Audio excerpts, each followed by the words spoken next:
parler de l'épidémiologie et du pronostic des encéphalites en Guyane française. Dans la littérature, des données pas franchement abondantes, mais une méta-analyse récente qui prend en compte 75 études et qui va nous donner une idée à l'échelle mondiale de ce qui se passe avec les encéphalites. Au décours de cette méta-analyse, des recommandations sur la prise en charge des encéphalites. Dans le monde, donc 1,5 à 7 cas % d'habitants par an, c'est une maladie grave, jusqu'à 20% de mortalité, une évolution défavorable en 38% des cas. L'étiologie reste indéterminée dans 50% des cas. Lorsqu'elle est retrouvée, les gènes habituels sont HSV, les ZV, entérovirus, Mycobacterium tuberculosis et la listeria. Mais il existe une grande variabilité interrégionale liée entre autres aux transmissions vectorielles.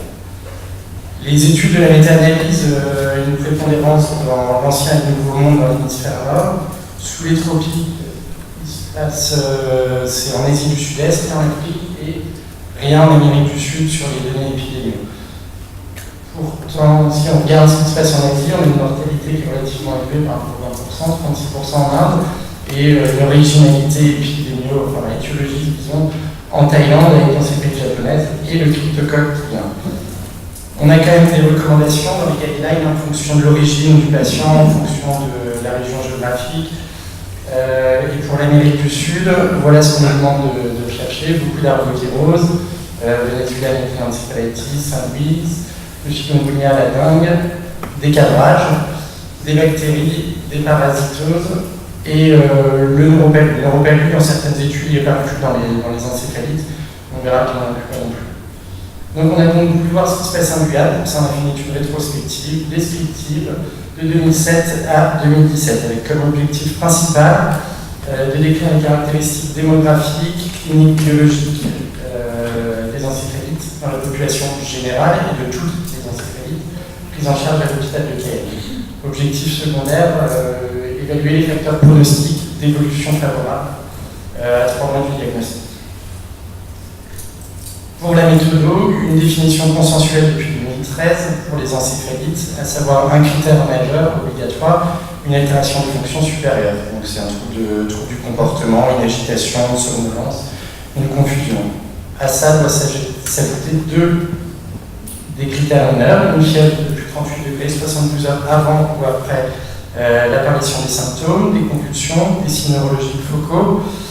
Dans les examens complémentaires, une piliocytose avec plus de 5 blancs dans le LCR. L'imagerie, une anomalie du parenchyme cérébral à l'imagerie, et à noter que c'est l'IRM qu'on doit faire en première intention, et ça intégrera le diagnostic. Et l'électroencéphalogramme, aussi important à la phase aiguë, pour orienter certaines étiologies. Pour l'évolution à 3 mois, l'échelle pronostique de Glasgow Outcome Scale, avec une évolution défavorable quand on est décédé dans un état végétatif ou un handicap sévère. Un handicap léger ou une récupération complète, on est considéré que c'est défavorable. C'est ce qui est fait dans les autres études sur les encéphalites. La Guyane, on l'a scindé en deux pour l'étude. Le bandeau littoral, où on peut arriver à Cayenne en 3 heures de route, et les communes de l'intérieur, où l'accès se fait uniquement par voie fluviale ou aérienne. On a donc trouvé dans le PNSI 222 codes encéphalite ou méningo-encéphalite. 56 à la première lecture du dossier n'avait pas de critères majeurs de définition. Et dans 58, puis 56 avec un seul critère mineur. Au total, on a donc une étude avec 108 patients inclus pour voir l'épidémio et le pronostic des encéphalites en Guyane. Quelques résultats, une population à l'échelle, à l'image de la Guyane, donc très jeune, 38 ans d'âge moyen.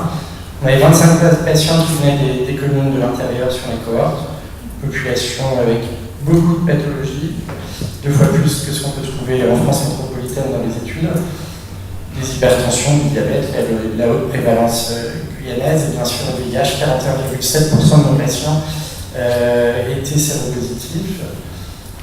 Dont 10% avec une découverte de nouveau du VIH dans ces crédits, donc SIDA, et au total 45 patients immunodéprimés. Les présentations cliniques, c'est celle de la définition et celle d'une irritation méningée, avec des proportions qui sont celles retrouvées habituellement dans la littérature. Un grand tableau indigeste pour montrer un peu tout ce qu'on peut trouver. Concrètement, qu'est-ce qu'on va voir ici? Qu'on a 75% des causes qui sont d'étiologie déterminées dans notre étude, qui fait 27 causes où on n'a pas trouvé ce que c'était. 72 cas, ça fait 66% sont d'origine infectieuse, et 9 sont autres, donc paranéoplésiques ou auto-immunes. De façon un peu plus simple et détaillée, ça fait ça, pour faire le palmarès, les causes indéterminées, et les premières causes qu'on a trouvées, le cryptocoque. 20 cas, c'est 10% de la cohorte, à savoir que 15 étaient confirmés avec une culture positive sur le LCR. Sur ces 20 cas, 8 étaient immunocompétents sans aucune comorbidité, 18 adultes, 2 enfants. La présentation clinique, habituellement, c'est lié aux hydrocéphalées, la principale complication. Ensuite, une cohorte avec 41% de VIH, donc la toxoplasmose cérébrale 15 cas, c'est 100% chez les patients avec le VIH, et ça représente le tiers des encéphalites chez les immunodéprimés. À noter que beaucoup de toxoplasmose cérébrale vont pas rentrer dans la case encéphalite puisqu'ils n'auront pas le critère majeur. On n'a pas forcément de trouble des fonctions supérieures avec une toxoplasmose cérébrale, donc c'est largement sous-estimé. Des ADEM acutes et des disséminated encéphalomyélitis, 6 cas, 100% avec moins de 16 ans, et ça représente le tiers de la population pédiatrique. Ensuite, on trouve ce qu'on connaît, le streptocoque avec 6 cas, VZV, HIV 4 cas, Mycobacterium tuberculosis et HSV 3 cas, et les arboviroses d'un et tonate. À noter 2 cas de. Qu'est-ce qu'on a? Deux cas de fièvre Q. On a une maladie de Chagas, une rage, avec un cas mortel en 2008.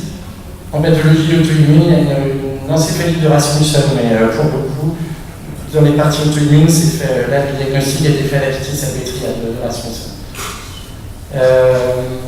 Ce qui nous fait, sur le recensement 2014, à l'échelle guyanaise, une incidence de 4 cas pour 100 000 habitants par an, des encéphalites. Le pronostic des encéphalites, il est mauvais. Il est mauvais aussi ailleurs, un petit peu plus chez nous. 41% de la cohorte va être hospitalisée en réanimation, 26,9% vont décéder en intra-hospitalière et 46,6% auront une évolution défavorable à 3 mois de la prise en charge. Les facteurs de mauvais pronostic, en analyse univariée, donc un petit peu inférieur à 0,5, on retrouve le fait de venir des communes de l'intérieur, d'être hospitalisé en réa et tout le corollaire qui va avec, la ventilation mécanique, le gaz blanc inférieur à 8, des troubles de la conscience. Pour les examens complémentaires, le fait d'avoir une IRM anormale, un encéphalogramme anormal ou un facteur de mauvais pronostic, les lactates à plus de 2,5, c'est sorti pour un mauvais pronostic dans le LCR, et le fait d'avoir un diagnostic de certitude, donc en général avec le germe retrouvé dans le LCR, va être facteur de plus mauvais pronostic. Ça s'est retrouvé dans une étude récente à Tours et chez les Allemands aussi. Pour illustrer un petit peu un nuage de points, à gauche l'évolution défavorable, à droite l'évolution favorable, et au milieu le taux de lactate. Au-dessus de 2,5, c'est facteur de mauvais pronostic, et quand on a moins de 2,5 de lactate, ça fait une valeur prédictive négative, 86% pour l'évolution défavorable. L'évolution défavorable en fonction du score de Glasgow à l'entrée. Concrètement, Glasgow inférieur à 8, 66,7% d'évolution défavorable. Et enfin, l'évolution à 3 mois en fonction des âges, avec des plus mauvais pronostics pour les âges extrêmes. On trouve aussi dans la littérature, plus de 65 ans. Là, on est à 0,5 ans, mais si on prend que les 0,1 ans, c'est pas plus mauvais. En analyse multivariée, 3 facteurs indépendamment liés au mauvais pronostic, à savoir avec un ratio à 3,99 l'âge de plus de 65 ans, avec un ratio à 5,92 la ventilation mécanique, et un 4,19 le fait de venir des communes de l'intérieur, un facteur de mauvais pronostic. Des limites, il y en a, c'est une étude qui est rétrospective, avec des données qui ne sont pas faites par la recherche, un doute sur l'exhaustivité des données du codage PMSI, et nous n'avons pas analysé les examens d'enquête étiologique, à savoir ce qui a été recherché ou pas, donc dans les dans la hiérarchisation des probabilités étiologiques, ça pose un biais. Les points forts, il y en a aussi, c'est la seule dans la région, ça fonctionne souvent comme argument ici. Les données qui sont à peu près exhaustives à 96%, et on suppose, ça va changer avec le nouvel hôpital de Saint-Laurent, mais que les cas graves viennent quand même plus facilement à Cayenne, où il y a l'évolution continue, l'unité, la dermato et la réanimation.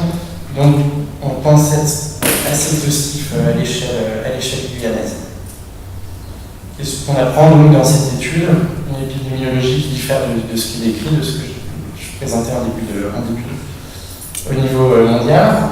Le cryptocoque, chaîne prédominant dans la population générale, donc c'est l'adulte, la population pédiatrique, l'immunocompétent et l'immunodétiné. On n'a pas l'identification dans notre cohorte, ça, si c'est du néoformance, du Gatti. Il y a une cohorte précédente, je vais revenir. Les facteurs de pronostic directement liés à l'âge, 65 ans, ventilation mécanique et le fait de venir des communes de l'intérieur. Donc qu'est-ce qu'on peut attendre dans les suites par rapport aux encéphalites dans la région, l'interrégion? Pourquoi pas poursuivre le recueil en prospectif en élargissant un petit peu à Saint-Laurent, Kourou, puis pourquoi pas aux Antilles, histoire d'élargir un peu la cohorte et de faire sortir encore plus de données. L'étude des sous-groupes, les immunocompétents, qu'est-ce qui se passe? Il y a pas de disposition avec le cryptocoque, entre autres. Il y a pas d'études qui commencent à être faites aux États-Unis sur le sujet. Population pédiatrique et la part des ADEM, là c'est en cours, on a la cohorte qui va finir au 31 décembre. Pareil, avec les encéphalite auto-immunes, il y a beaucoup de mimétisme entre les encéphalites auto-immunes, les ADEM et les encéphalites virales. Les ADEM, une étude brésilienne, des dingues, 6,8% des dingues avec une expression neurologique vont avoir une ADEM secondairement à distance. Pour les encéphalites auto-immunes, les dernières études attendent à dire que ça pourrait peut-être expliquer toute la part d'étiologie indéterminée des encéphalites. Là, on estime pour certaines études 15 à 30% d'étiologie auto-immune. Donc il faut les avoir en tête dans l'algorithme de diagnostic, je reviens. Et les patients de réanimation aussi à avoir en sous-groupe. Les cryptococcoses neuroméningées, il y a une étude rétrospective 98 à 2008, pourquoi pas l'étendre avec les années qui suivent. Il y avait 45 cryptococcoses, dont 22 cryptococcoses neuroméningées et 5 immunocompétents, 98 à 2008. Et je suis intimement persuadé qu'il y a des causes toxiques, particulièrement avec les communes de l'intérieur, liées soit aux métaux lourds, soit à la pharmacopée traditionnelle. Il y a eu des cas qui avaient été soulevés par l'ARS en 2015, avec des tableaux neuropériphériques, avec une extension aux fonctions supérieures secondairement. On avait discuté éventuellement le bêta qui était retrouvé chez tous les patients et qui est une décoction d'écorce qui est faite sur le fleuve et qui ont conduit des conséquences dramatiques avec de très mauvaises évolutions pour ces patients. Mais sans aucune preuve, donc on suppose. Juste à vous revenir vite fait sur la place de l'auto-immunité, ça c'est une étude qui a quelques semaines. Et on voit maintenant les encéphalites auto-immunes qui arrivent dans l'algorithme. Et donc on nous demande de pouvoir essayer d'étiqueter le plus précocement possible. Compliqué à Cayenne quand on sait déjà que la PCR-HSV n'arrive pas avant 8 jours. Donc c'est compliqué. Et donc rechercher des anticorps antineuronaux, pareil, c'est compliqué. Et là, si on sait que plus l'immunothérapie va être introduite précocement dans les formes auto-immunes, en particulier dans l'anti-MMDA, ça va être de très très bons pronostics. Si c'est tardif, c'est très mauvais pronostic à l'inverse. Voilà, merci de votre attention. Une petite pub pour ceux qui l'ont loupé dans les rues de Cayenne. Pour ça, il y en a qui font de la recherche, il y en a qui mangent les McDo des Big Mac et ça se soigne de drépanocytose. C'est ce qu'on essaie de nous dire. Petite explication.